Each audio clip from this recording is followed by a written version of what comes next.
Hey, what's poppin', sexies? It's your boy here, back for some more Fire Emblem Heroes, and actually, we have a trailer coming up later tonight. We got silhouettes and everything.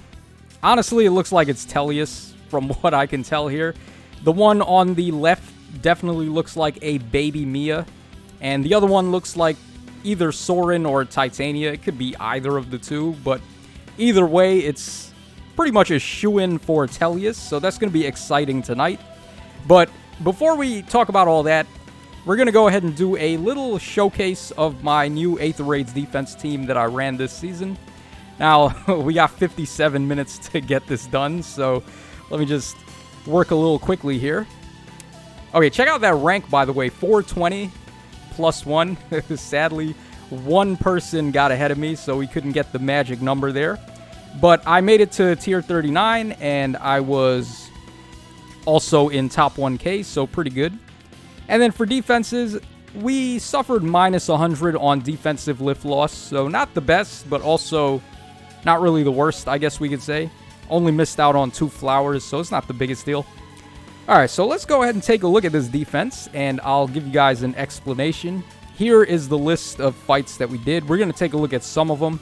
Probably not all, but just the ones that were interesting. And this first one here, where we fought this guy, I was still using the old defense, because I hadn't had time to actually build the new defense yet. So we're going to ignore the first fight. Okay, but anyways, let's go over here. So this is the new defense that I made. It's pretty much just a Catria ball, and I can get away with it because it's light season and there is no false start to get rid of it. I'm not sure how much longer we're going to have to wait before false start enters light season, but I wanted to try a Catria ball now while I still have the chance, because obviously it's not really a good strategy anymore for Astra season with Saint Elamine running around, but we can still use it for a short time in light season until whoever gets false start for light season. So Catria, of course, does her thing, and she grants the guidance effect to everybody, and then she also grants triangle attack. We have here Brave Hector, who can pretty much just far save tank anything with this build especially. So I took off Ostian Pulse, or rather Ostian Counter, to give him DD4, and that just gives him a better matchup against ranged enemies. I don't necessarily need this Hector to kill the opponents, so it doesn't matter if he has this encounter or not, so it's not a big deal. All I need this guy to do is survive and tank all of the ranged attacks that are going to be coming his way. We also have Hardy Fighter on him, so theoretically on turn 1 you could attack him and he's not going to have Aegis built up right away, because you need to wait until the start of your turn before Hardy Fighter activates, and the opponent has priority when they enter the map, so they get to move first and it considers their turn 1 before your turn 1. So I have a little blockade here of anniversary cakes to try and distract the enemies, so they don't try to attack Hector on turn 1, but it's still very much possible to attack this guy on turn 1. Alright, we also have for offense the Hatari Carla, one of the most unfair units in the game actually. When she came out, I was kind of scratching my head as to what the best special would be to give her. But it turns out her weapon effect, where she gets the bonus damage based on her speed stat, will actually proc when you use a blazing special or a growing special like I have in this case. So there's really no reason not to run a growing or blazing special on this Carla, and she's just going to make the opponents cry. There's really like no way to bait her.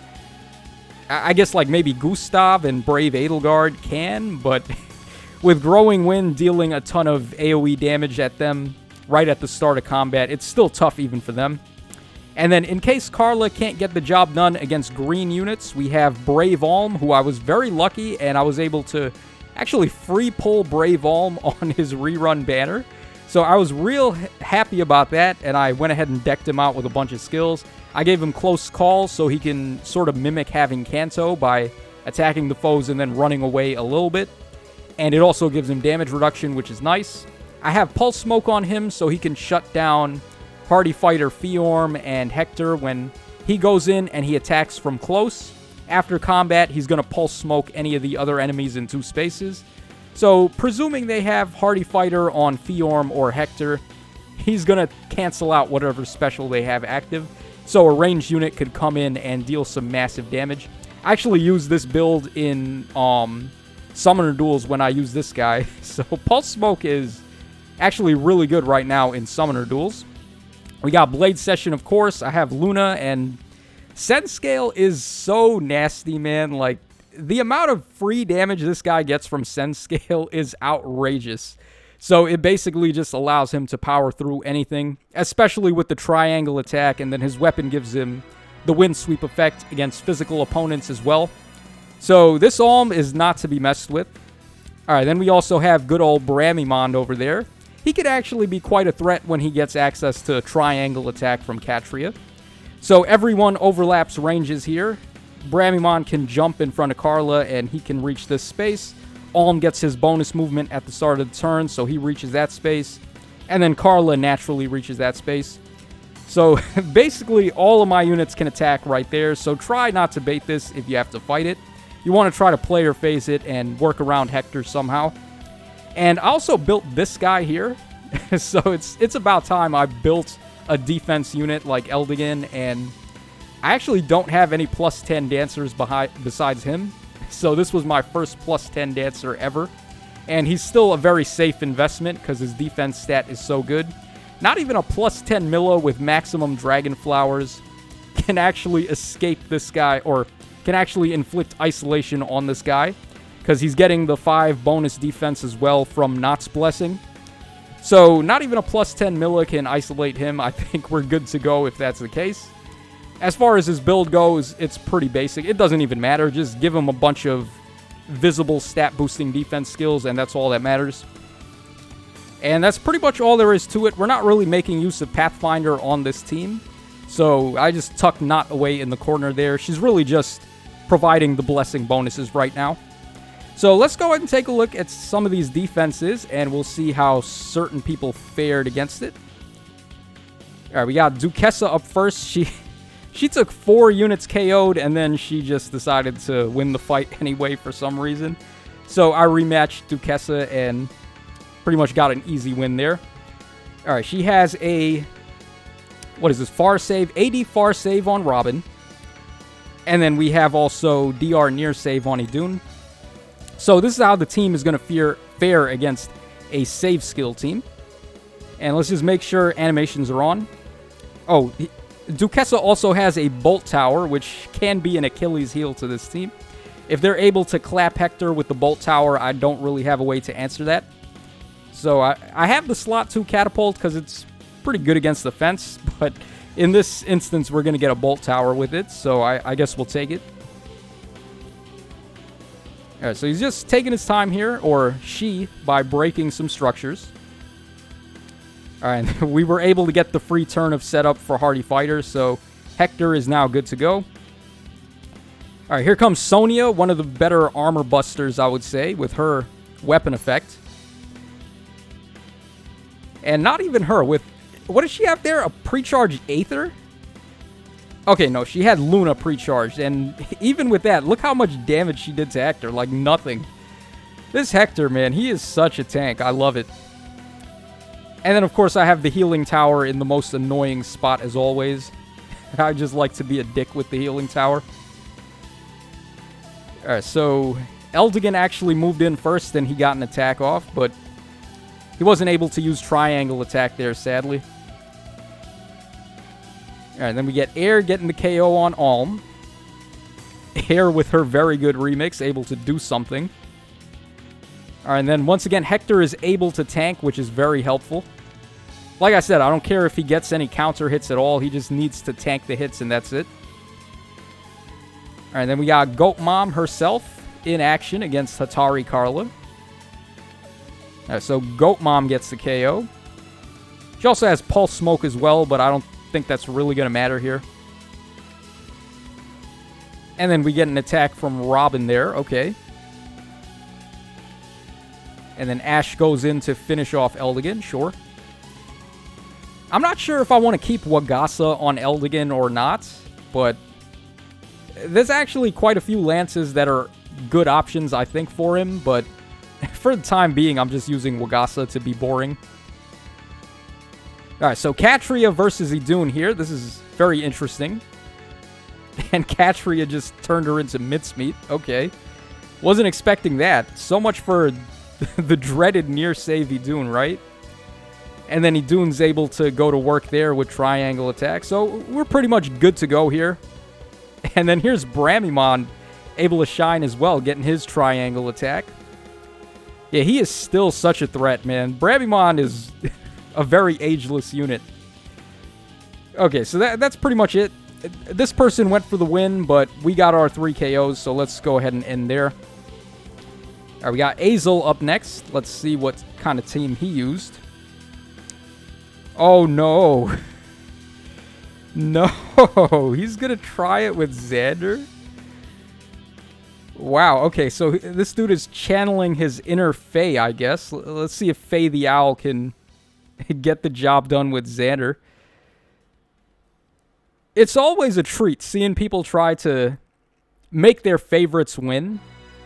I mean, I kind of sympathize with this guy here, because there's no way Xander's going to be able to do this. But it's still nice to see him try. Okay, maybe not Xander. I guess he's going for Hector instead. So we got Special Fighter Ignis. Okay. Alright, so who's going to get the kill here? Is it going to be Carla or is it going to be Alm? Okay, so here's Alm in action. God damn, dude. That is the power of Sense Scale right there. It's so stupid. The amount of true damage you get from that is so unfair. And we pretty much got a cavalry version of Alm with the new legendary Nana they released. So they're obviously aware of how busted it is. Alright, then here's Carla powering through this Ashe. Normally Ashe is relatively safe against melee units, but Atari Carla, being the wall buster that she is, can just get the easy kill there. Alright, this is pretty much over, so we'll spare Azel the humiliation. Alright, here is a loss. Let's take a look at this one. Okay, so it looks like this guy is going to try to player phase, which is the correct move. He doesn't have Disarm Trap on Lyn. You know, I wonder how this team would fare with the Hex Trap. We should be getting the Hex Trap in the update tomorrow night, I think it is. So, the Hex Trap is obviously better than the Gravity Trap for these purposes. And I believe also if you smite onto the Hex Trap, it still ends your turn. So there's not really a way to get away from it.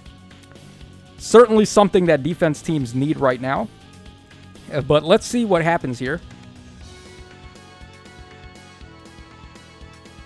Alright, he's just getting everybody into position for now. Alright, he can player phase me with Erica if he wants. Alright, he's just breaking structures. We'll turn off animations. I don't want this video to go on for too long, but just to speed things up a bit, we'll turn off the animations. Okay, he's really taking his time with it, huh? Alright, I guess there's no rush, right? Okay, so he gets the KO on Eldigan there. Not really sure if I could have done anything different to have him survive there. Maybe a different weapon, like his base weapon with the damage reduction, or I don't know. There's plenty of good defensive lances that I could give him, but I'm just running Wagasa just to make it harder on Milla to isolate me. She can't actually do it if it's bonus season for her. That's the only way her defense stat can be pushed high enough. So just to get the all-around immunity from isolation, I decided to give him Wagasa. Alright, so Hector's doing his job. He's protecting everybody besides Bramimon there. Okay, but he's free to pop his duo skills now. And he goes for the attack on Hector. Okay. Interesting.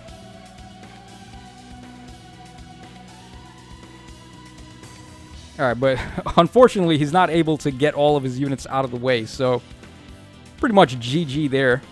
Able to get an easy KO. Alright, that's our 1 KO of the fight. So, that's pretty much the end of that one.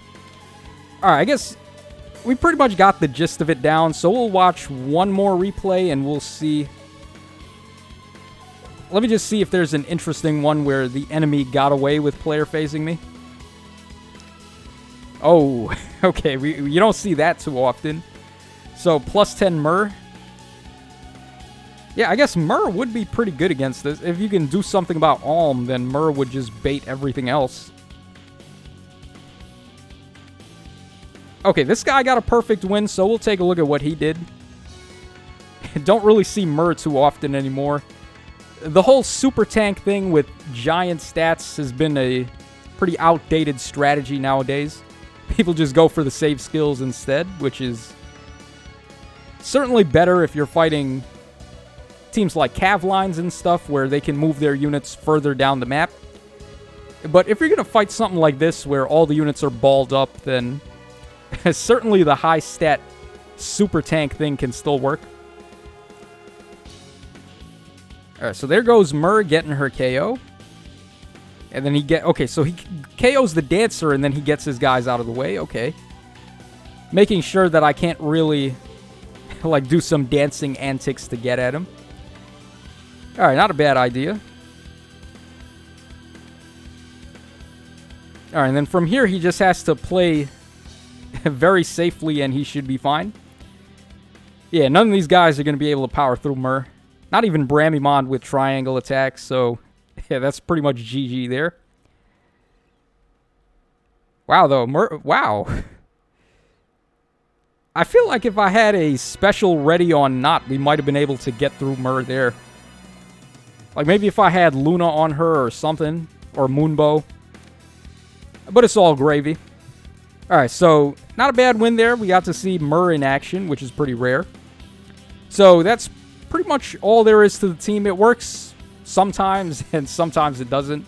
Not really a end-all, be-all defense team anymore, ever since they added the fence, but not much we can really do about it until defense starts getting better, like with the Hex Trap and so on. So that's going to wrap us up for this video. Stick around tonight, and we are going to definitely be covering that Baby Tellius banner. So look forward to that, guys, and this is your boy Tacho signing out. So take care, fellas, and I will catch y'all again on the flip side.